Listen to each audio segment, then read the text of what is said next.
ये काम रहा कि 5 बजे भोरे में जाके और अपने पहलवानों के कुश्ती लड़ावे शुरू करा। गीत बाबा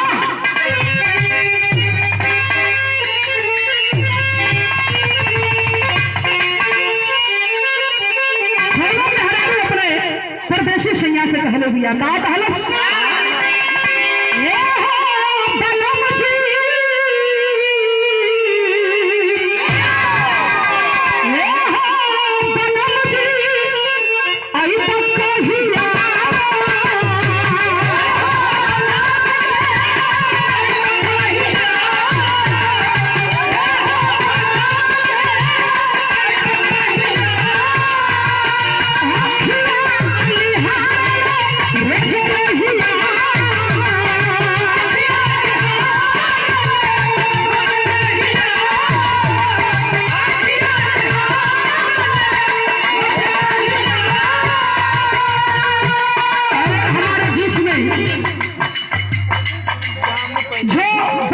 कईयों वर्ष लगातार कार्यक्रम अपने देख रेख में करवाते हैं।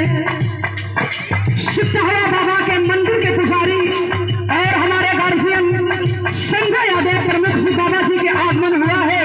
मैं निवेदन करूंगी कि इसी कड़ी में आप आ जाएं, आपका भी सम्मान हो जाए मंच के माध्यम से और एक बार ताली बजा के आप सम्मान करेंगे। अभी अभी माननीय राष्ट्रीय अध्यक्ष अखिलेश यादव जी का आगमन हुआ था बनारस की धरती पर, जिन्होंने आपके द्वारा बाबा के दरबार में सिद्धहवा देसरा वीर बाबा के दरबार में भव्य पूजन कराया गया। और मैं चाहूंगी कि एक बार कमेटी के लोग और हम दोनों कलाकार आदरणीय प्रमुख जी संजय यादव प्रमुख जी बाबा जी का सम्मान करें, ताली बजा के अपना सम्मान करें।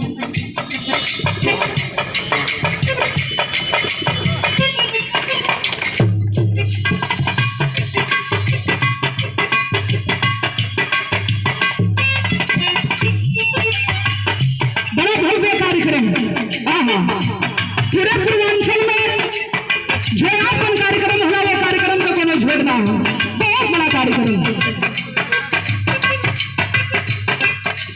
लेकिन पहलवान चलन हो, कैसे चलन हो?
भोला पहलवान ए पंचो जब अपने अखाड़े पे गलन तो देखत का हुआ कि फाइटर अंग्रेज भोला पहलवान के अखाड़े से 7 पहलवानों के पकड़ के और समनवा भर के पेड़ है वही पेड़वा में लटका के अंग्रेजवा मारत हो। जाके भोला यादव हथवा जोड़ के पूछलन कलम की ये साहब हमार चला कौन ऐसा गलती कैले हुआ साहब, अगर कुछ गलती कैले हुआ तो सजा हमें दे दा, लेकिन हमारे चलन के छोड़ दा। तुमसे मेरा कोई मतलब नहीं है, अगर तू जिंदा रहना चाहता है तो जुबान पे ताला लगा ले, ना बहन के साथ तुझे भी मार डालेंगे। भोला पहलवान कलम के साहब कुछ उल्टा बतिया गई ना, ये अखाड़ा है एक बिरादरी के लोग है, अखाड़ा पर ना आवेला, हर बिरादरी के लोग आवेला, सबका सम्मान है। कहीं ना कहीं अपन भाई अपन बेटा अपन भतीजा समझ के लड़ाई ला। आप कहत हुआ कि तो से दुश्मनी ना है, ए भैया भोला पहलवान मैं आओ देखलो नेताओ हाथ में लाठी उठा के लगलन अंग्रेजन के मारे मारत मारत सातों अंग्रेजन के मुआ के लसिया पेट पर लटका के अपने चेलन से कलन की आज अखाड़ा में ताला बंद रही बिहने जैसन होई वैसन देखल जाई भोला पहलवान चल देलन वही लाइन तरह मास्टर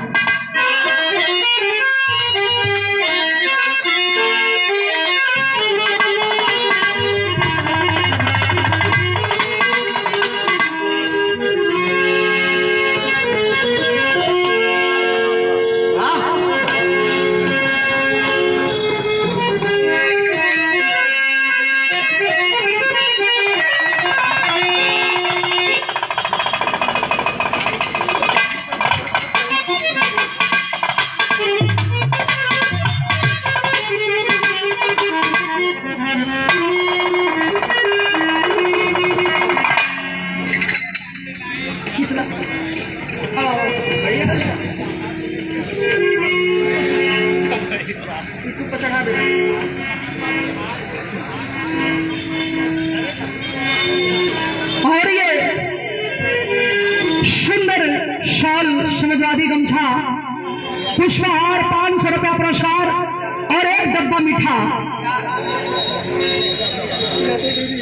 यादव ढेरी आदरणीय जयहिंदर यादव हमारे भैया की ओर से सम्मान किया गया। भैया के बहुत बहुत प्रणाम से भैया लोगों के प्रणाम बा। संतोष सरदार कंडवा पोखरा DLW जो बड़ा बढ़िया भैया के दूध के डेयरी भी हो और दूध मंडी के अध्यक्ष भी हूँ DLW से हमारे संतोष भैया की ओर से जो कलाकारों के बड़ा सम्मान करेलन बहुत बहुत प्रणाम बा। कौन कितना मास्टर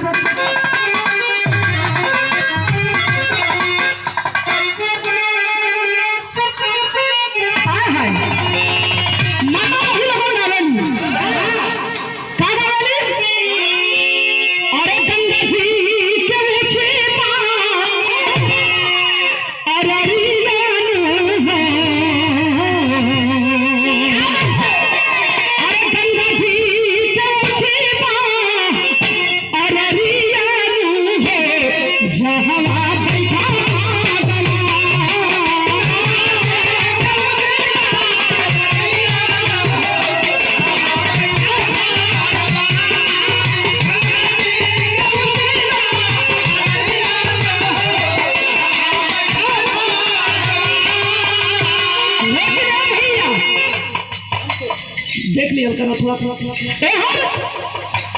अंग्रेज सुनले हो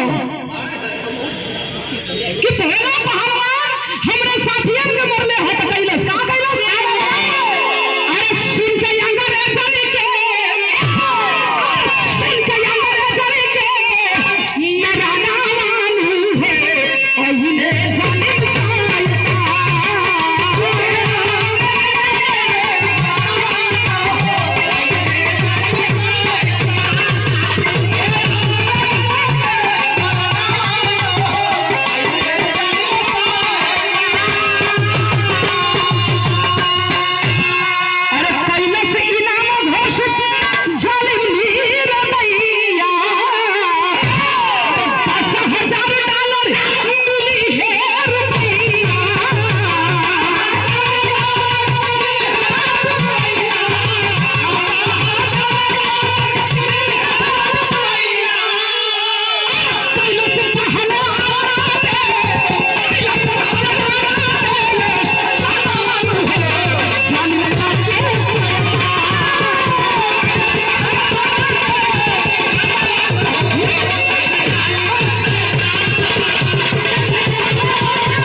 पुरस्कार 100 रुपया पुरस्कार बहुत बहुत भैया के प्रणाम था।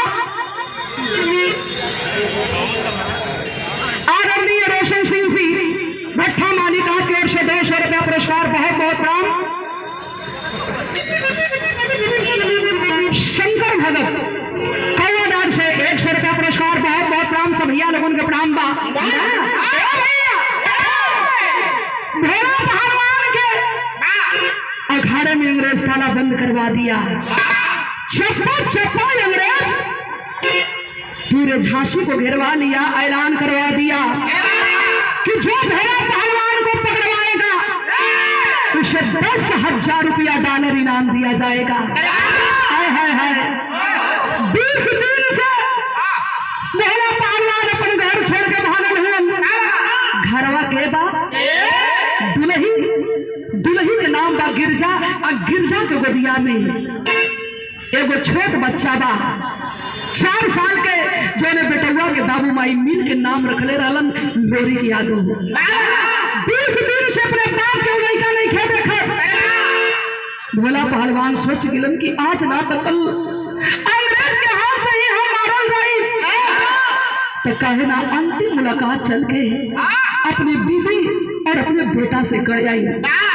रात के 12 बजे में पंचो छुप छुपा के भोला पहलवान जब घरे गईलन दरवाजा खटखटौलन जाके गिरजा के वाड़ी के खोलत बाड़ी। पति पर नजर जब पड़ल वो पंचो आंख में आंसू बा और रो के गिरजा कहले कि का हो पहलवान,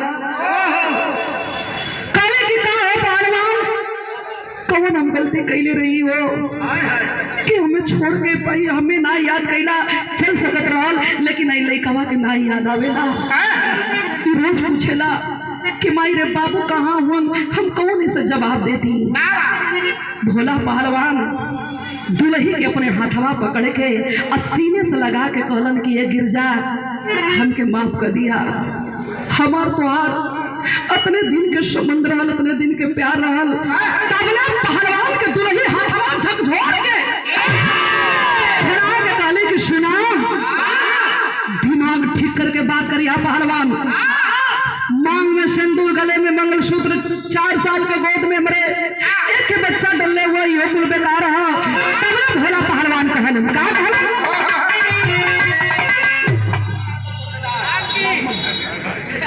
लालमन यादव कोटेदार साहब कमेटी की ओर से 200 रुपया पुरस्कार बहुत बहुत प्रणाम बा। कैसे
सभाजीत यादव इसरवार के धरती से बहुत बहुत आपके प्रणाम सब भैया लोगों के प्रणाम बा।